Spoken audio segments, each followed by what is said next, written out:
Hey, what's going on, guys? Today I'm going to be trying to start a new series called Weekly GCap. Get it? Instead of Weekly Recap. Haha, I know, I'm so funny. But I just want to go through, talk about everything that's been happening in the gaming world in the last week. Now, this is my first attempt at trying anything like this, so, you know, if it sucks and I should never do this again, let me know. But if you guys enjoy it and want it to continue, also let me know. We won't be covering every single story that's happened within the last week because that would just take way too much time. There's always like a million things happening every single day in the gaming world. But we'll be covering like the main plot points and things that I found particularly interesting. So first off, before we get into the video, Thanksgiving was yesterday. I hope you guys had an amazing day. Personally, I just kind of stayed inside, worked on some Dark Souls videos and stuff like that for my main channel. But I hope you guys had an amazing day, ate way more food than you were supposed to. And after Thanksgiving, you know what that means. It's Black Friday. Now, there's a ton of deals going on. If you go on Amazon, like right on the homepage, they got them all right there. And if they have like a whole section for video games, I highly recommend checking that out. Amazon always has pretty good deals for Black Friday, but I also recommend checking out other stores and retailers like Best Buy, Target, Walmart, GameStop, the usual ones. The main deal I wanted to point out was the Xbox Series S. It is literally only $250 right now, which that's quite the steal in my opinion. If you try to get a brand new Series X or a PS5, I mean, even if you get like a digital PS5, that's going to be at least $400, and the normal Series X and PS5 are $500 as is, usually more because, you know, the scalp prices still suck. So if you're in need of a next-gen console, I can highly recommend the $250 price point for the Series S. Personally, I do not have one yet. I actually just bought an Xbox One X for about $150 a few weeks ago because my base model VCR Xbox finally gave out. But yeah, if you need a next-gen console, that's a pretty good deal. Anyway, the first story of the day, well, it shouldn't come as any surprise, but Sony is once again attacking the whole Microsoft Activision acquisition. Like, what is even going on with this at this point? I have a few bullet points here, but the main one, this is just ridiculous. Xbox wants us to become Nintendo. Now, what they meant by this is like they're saying that Microsoft wants Sony to become like Nintendo in the sense that Nintendo isn't directly competing with Xbox or Sony. You know, Nintendo is off doing their own thing. They got their Mario, their Zelda, their Kirby. They're off doing their own thing. And Sony's trying to claim that Microsoft wants Sony to go the way of Nintendo and stop competing with them. So they went on that whole tangent, and then they were like, Xbox would also be the one-stop shop for all the FPS games, which, dude, that is so far from the truth. Sony has Killzone, Resistance. They own Bungie. You want to know what Bungie made? Halo. You know what Halo is? The one game that could ever rival Call of Duty in terms of sales, popularity, player counts back in the day. I mean, granted, nowadays Halo isn't doing so hot, but that's because Bungie stopped making them. Once Bungie stopped making the Halo games, that's when the player counts and the sales started to kind of go down. Now, don't get me wrong. Halo still sells phenomenally well and is still one of the flagship IPs over at Microsoft, and the latest Halo Infinite I can still highly recommend. It's a very good game. But compared to the original ones, no. But as I said, Sony owns Bungie. They could easily be like, hey, Bungie, you know, you mind making an FPS that could kind of rival Call of Duty, or at least doing something in that field? Could you guys just imagine a Killzone game that was either developed or co-developed by Bungie? That would be sick. I mean, they don't even have to get Bungie involved. They could just go get the original studios to come back and make Killzone and Resistance. Those games were amazing. They sold pretty well. The only Killzone game I can think of that didn't sell as well but was still serviceable enough was Shadowfall, and that wasn't even like a lack of interest. It was just because that game wasn't very good compared to the original ones, in my opinion. Not to mention SOCOM and any other franchise that Sony has buried. So, I mean, they can definitely compete if they would actually try. And that leads us into the next point. Microsoft offered Sony 10 more years with Call of Duty. Now, whether that is from the time that the ink would hit the paper and they would sign the agreement at like 10 years from then, or if it's 10 years from when Sony and Activision's original agreement finally ends. Regardless, even if it is just from the time that the ink hits the paper, which I don't think that's the case, I think it would be from the time that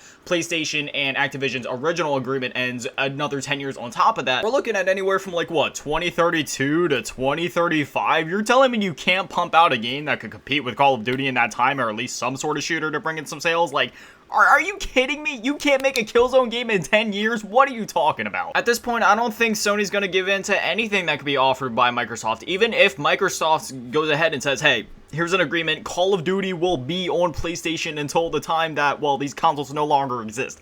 I don't think they would take that because it would kind of make them look like a dumb. I mean, they already kind of look pretty stupid in terms of like their reception online and with the comments they've been making. Like, they already kind of look like some crybabies, if I'm going to be honest. Now, I don't have any personal bias here. I love both PlayStation and Xbox. I both of them play them almost on a daily basis. But like, come on, man, you got to admit, like, Sony's being a bit of a crybaby here. But even if they would accept any sort of offer that Microsoft would give them, I mean, they're not going to do that because they'll just kind of make like all of their attempts at stopping this Activision acquisition completely pointless. Whether it goes through or whether it doesn't, which honestly, I think the acquisition is going to go through. It doesn't seem like there's anything to be too worried about with it in terms of like a whole monopoly. I mean, there's still plenty of other gaming industries, and, you know, Nintendo and Sony both have their own things going on, so it's not like it's going to be a whole monopoly like some people were talking about. The only thing that could be monopolized is maybe like the mobile game market, because Blizzard does own King, and if you know anything about King, that's Candy Crush, and if you know anything about Candy Crush, well, yeah, I think the mobile market is definitely something that should be looked at more, but even then, that couldn't be monopolized. Like, there's so many other big mobile games coming out, all the ones from Ubisoft, then you got like your Genshin Impacts, and then there's like the Minecraft Pocket Editions, and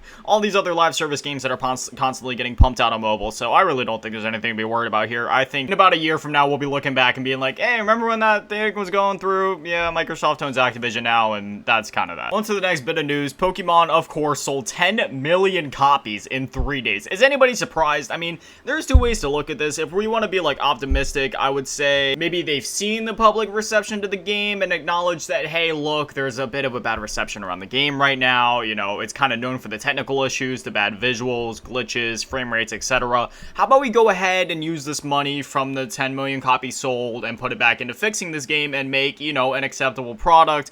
Or if you want to look at this negatively, it just kind of shows that no matter how bad the product is that they're putting out, anybody will buy it just because the name Pokemon is on it.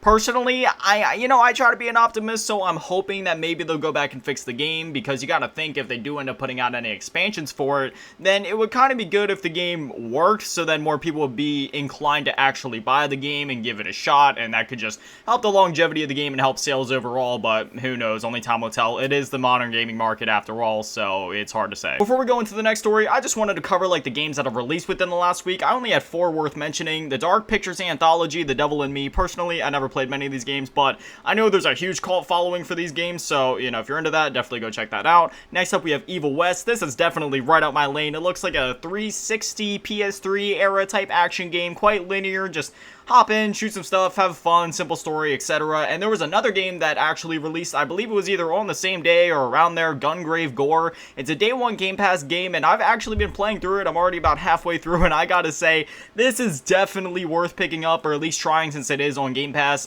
It's essentially just like a PS2 era type action game. I mean, if you played the original Gungrave games, then you know what to expect. It's essentially that same PS2 game, just brought to the modern era, and I'm honestly loving it to death. And then finally, Ship of Fools. I know nothing about this game, but it looks like it has at least a 76 over on Metacritic, so it might be worth checking out. Into the next bit of news. Volition has been kind of swallowed by Gearbox, if you want to put it that way. If you don't know Volition, basically, they're the ones behind the Saints Row franchise, and yes, they were also the ones behind the most recent tragedy, Saints Row 2022. Now, personally, I am one of the few people on planet Earth that can actually say I liked this game and I kind of liked what they were going for.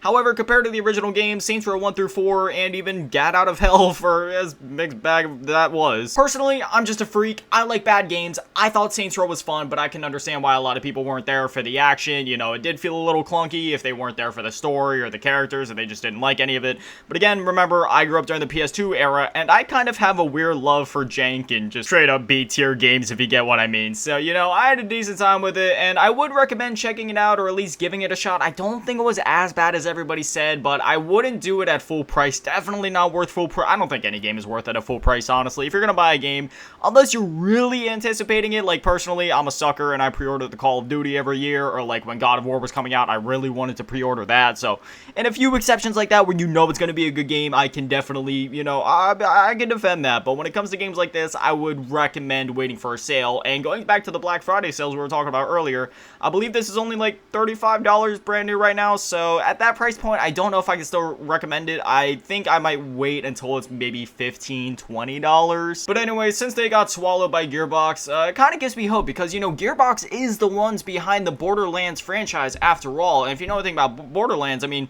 it masterfully combines action gameplay and combat, and well, what is Saints Row? Action gameplay and combat. Now, I know if another Saints Row game is made, it wouldn't necessarily be made by the same people that are behind Borderlands, but considering the fact that they're under the same company, who knows? There's probably a chance that some of those devs may get moved over to that project, or some of the minds behind, you know, at some point in the Gearbox tree, I'm sure at least one of them might dabble in the development of a new Saints Row. So honestly, that kind of gives me hope for whatever comes next. And honestly, when it comes to a new Saints Row game, I don't think it would be a bad idea to invest in maybe just a whole nother reboot. I know the new game literally was a reboot, but I don't think it would be a bad idea to go ahead and just reboot this one more time. On to the next story. This one's kind of sad because growing up I used to love Sonic, but Yuji Naka, one of the co-creators of Sonic, was arrested for insider trading relating to Square Enix stocks and shares. Need I say any more? Like, I don't even know what to say about this. Like, it just goes to show, even when you're on top of the world and you're behind one of Sega, which Sega being like one of the main gaming companies, by the way, like, you know, even though they don't make consoles no more, they're still freaking huge. They're behind like Yakuza, Sonic, and the list goes on. Even when you're behind something that massive, you know, you'll do anything for a couple extra bucks, I guess. Was it worth it? Well, clearly not. I mean, the dude's sitting in jail now, or he will be. I'm not really sure what's going on with all that, but regardless, I wish the best for the guy, and it's kind of sad that he stooped down to this level. But hey, with inflation, I guess I really can't blame the guy for chasing that bag. Next up, we have a really exciting one. So Ninja Gaiden and Dead or Alive kind of got new games announced, or reboots announced, kind of, not necessarily. So Team Ninja went ahead and like posted up some pictures of them, seemed like they were kind of teasing something. However, unfortunately, they did come out and say that nothing was set in stone. However, from the post that they were making, it kind of seemed like they might have been doing that thing that a lot of gaming companies have been doing nowadays, where they'll make very loose, non-contextual posts kind of teasing at something that isn't actually in the works and is more just in the concept phase, so they can try to get some more funding towards the project or hire some new talents or development studios, stuff like that. So it seems like that's where this is at the moment. It's just in the conceptual, like, is this even possible in the modern day type of thing, and I honestly hope that it is. I only ever played Ninja Gaiden Sigma 1. I have not played the other two games yet, but that first game was good enough for me to say, if a new game was announced today, I'd probably freaking pre-order it. That game was absolutely amazing. I still want to play through Ninja Gaiden Sigma 2 and 3. I've always had a deep love for these games. I've played and I absolutely love all of the DMC games, and like I said, I love Ninja Gaiden Sigma 1, so I hope that this actually can come true because I would buy it immediately. Now, let's end on a high note. Hyperkin is working on a modern Xbox 360 controller. This just got announced like a couple days ago, but it's going to be for the modern consoles and PC and stuff. And you can bet as soon as it comes out, I'm going to be buying it. Personally, the Xbox 360 is one of my favorite controllers of all time. At first, I grew up with, like, the PS2 for the first couple years of my life, but once I finally got my hands on an Xbox 360, let me tell you, I barely ever put that controller down. To this day, picking it up, it just feels great in the hands, feels great to play games with it, and I honestly cannot wait to pick up this controller. I'll probably be using it exclusively for PC games, because when it comes to using it for consoles, I tend to just kind of stick to, like, the original manufactured OEM controller, whatever, like, the bog standard is for the consoles. I never even go outside and get like the elite controllers for Xbox, for example. I always stick to the bog standard black standard controller. But like I said, I'll at least be picking this up for PC games. Actually, one final tidbit for you PC folk. The 40 series cards, good news, they are not being scalped to absolute death, and it is actually possible to find these. So if you were excited for them, but we're gonna hold off just because you had a feeling that they were gonna be scalped to death, thankfully it doesn't seem to be that bad so far. It seems like you're able to go ahead and get your hands on them relatively easily, at least compared to the 30 series a couple years ago. I would always recommend buying capture cards or really just any tech from the original manufacturer or from an official retailer. The only time I would recommend going on like eBay or Mercari to look for it is if you can find one for an even cheaper price, but unless it's cheaper, definitely buy from the original retailer. Don't be paying for these jacked up scalp prices, definitely not worth it, and you don't want to be feeding into it and feeding into the wallets, because that's all they want. But anyways, yeah, if you need a 40 series card, I'd probably still at least hold off. If you have at least like a 2080 or something like that right now, then I would say you're not in a dire need of an upgrade, and you could probably hold off on this for a bit until it drops down to, you know, sub $1,000. Anyways, yeah, that's that for this week. If you guys want me to make the following episodes bigger and cover like literally every single story from the week, I'm totally fine with that, and I will do it. But if not, and you guys like the style how I did it today, where I just kind of pick my favorite stories from the week, kind of touching on like the main points to get my thoughts on it, then I'll continue making videos like this in this style and just kind of do it the same way next time. Anyways, I want to hear from you guys now. What are your thoughts on all the stories that we talked about today? Whether it be the Sony and Microsoft beef, or the possible Ninja Gaiden remakes, or the fact that Pokemon is still selling even though the game is broken. Are you guys picking up anything for Black Friday? Let me know down in the comments. I'd really love to hear from you guys and get a conversation going down there. I always respond to literally every single comment. If you want to see more from me, this is just my second channel. I only post over here like, well, hopefully once a week going forward with this series, but before